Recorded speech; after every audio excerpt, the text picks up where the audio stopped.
किस भ्रम में पड़ रहे हो पार्थ कि वर्तमान जीवन ही संपूर्ण जीवन है? वर्तमान जीवन संपूर्ण जीवन नहीं है पार्थ। हम थे भी, हम हैं भी और हम होंगे भी। अब रहे ये सुख दुख, तो इनका क्या है? ये तो ऋतुओं की भांति हैं, आते जाते रहते हैं। हे कुंती पुत्र, जो सुख और दुख दोनों ही को समान समझे और उनसे प्रभावित हुए बिना ही उन्हें झेल जाए, वही स्थित प्रज्ञ है और वही मोक्ष का अधिकारी भी है।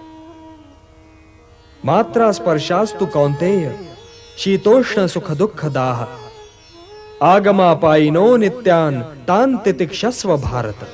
10 साल पहले सुप्रीम कोर्ट ने लिविंग रिलेशनशिप को यह कह के मान्यता दे दी कि श्री कृष्ण और राधा भी तो एक साथ बिना किसी शादी किए रहते थे। अगर वो बिना शादी के एक साथ रह सकते हैं तो लिविंग रिलेशनशिप समाज में बुरा कैसे हो सकता है? दुर्भाग्य है हिंदू का कि जो श्री कृष्ण उसके लिए आदर्श थे, वो श्री कृष्ण आज इस बात के लिए उदाहरण बन गए हैं कि लिविंग रिलेशनशिप को मान्यता कोर्ट दे रही है कृष्ण का उदाहरण देकर के। यह दुर्भाग्य कहा जाएगा। और मैं तो कहता हूं कृष्ण अगर आज के दिन होते तो सबसे पहले सुदर्शन चक्र शायद इन्हीं भागवत वालों और पौराणिकों पर उठाते जो श्री कृष्ण जी के जीवन को बदनाम करते हैं। एक छोटा सा उदाहरण लीजिए, हम श्री कृष्ण जी को, हम क्या आर्य समाजी तो छोड़ दीजिए, आर्य समाजियों से इतर जो पौराणिक या भागवत वाले लोग हैं वो श्री कृष्ण जी को राधा के साथ जोड़ते हैं और कहते हैं उनकी 16,000 तो 108 तो रानियां थी और राधा उनकी प्रेमिका थी। लेकिन क्या इस राधा का जिक्र, क्या इस राधा का कहीं भी चर्चा पूरे महाभारत में आई है?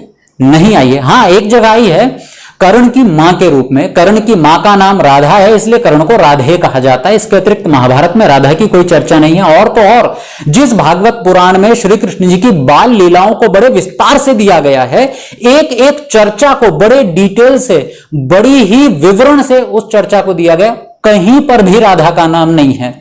तो फिर ये राधा कहां से आई? राधा का सबसे पहले जो इजाद किया गया, जो किरदार बनाया गया, वो बनाया गया ब्रह्मवैवर्त पुराण में।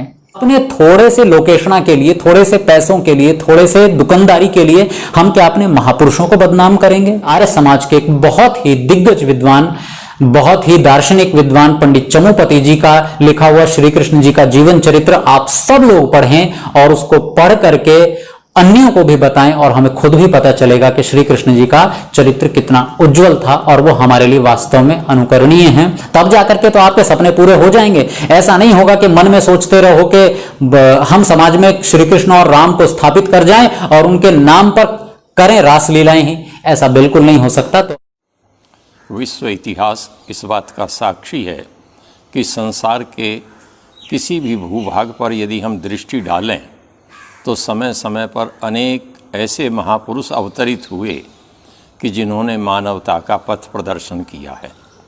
ऐसे ही महापुरुषों की श्रृंखला में अग्रगण्य हैं योगेश्वर श्री कृष्ण।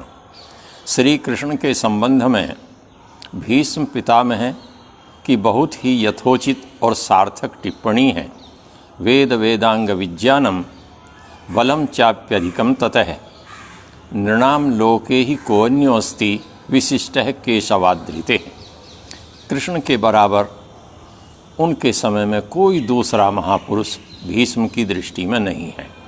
ऐसे महापुरुष श्री कृष्ण को भी हमने एक महापुरुष से हटा करके उसको कुछ और स्वरूप प्रदान करने का प्रयत्न किया। इतने महापुरुषों के बाद भी संसार का इतिहास साक्षी है कि मानवता कहीं ना कहीं त्रस्त है और उसके दुखी होने का कारण है महापुरुषों के आदर्शों का, उनके जीवन का अनुसरण न करना और उन्हें महापुरुष की अपेक्षा किसी और उच्च दैवीय आसन पर अधिष्ठित कर देना। श्री कृष्ण के साथ भी यही हुआ है कि हमने उनके आदर्शों को भुलाया है और उन्हें एक महापुरुष से उठा करके एक दैवीय स्वरूप प्रदान करने का प्रयत्न किया। यदि संसार में सफलता प्राप्त करनी है, विजय प्राप्त करनी है, तो नीति के मूर्तिमान स्वरूप कृष्ण का अनुसरण करना अनिवार्य है। जन्माष्टमी के अवसर पर कृष्ण का योगेश्वर स्वरूप, नीतिमान स्वरूप ही प्रशस्य है।